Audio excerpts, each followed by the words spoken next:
इगतपुरी तालुक्यात असलेल्या दारणा धरणाच्या पाणलोट क्षेत्रात गेल्या 2 ते 3 दिवसांपासून मध्यम स्वरूपाच्या आणि रिमझिम पावसांच्या सरींमुळे आता धरणातील पाणी पातळीत वाढ झालेली आहे।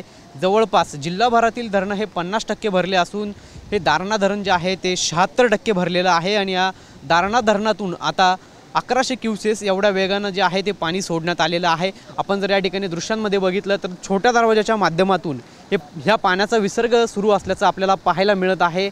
खरं तर जून महिन्यात काही दिवस नाशिक जिल्ह्यात पावसानं हजेरी लावली होती, मात्र त्यानंतर पावसानं ओढ दिली होती।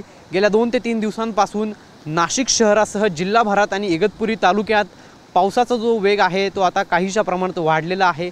मध्यम स्वरूपाच्या सरी ज्या आहेत त्या आता कुठेतरी सुरू झालेल्या आहेत आणि गंगापूर धरण असेल, अन्य धरणं असतील, यासह दारणा धरणामध्ये आता पाणी पातळीमध्ये वाढ झालेली आहे आणि या दारणा धरणातून पाण्याचा विसर्ग जो आहे तो आता सुरू असल्याचं आपल्याला पाहायला मिळतंय। कॅमेरा पर्सन आकाश शेवलेसह पवन येवले, TV9 मराठी, इगतपुरी, नाशिक।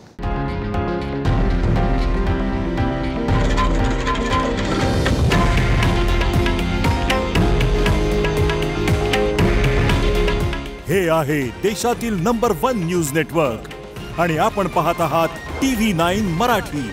काळजी तुमची, हित महाराष्ट्राचं।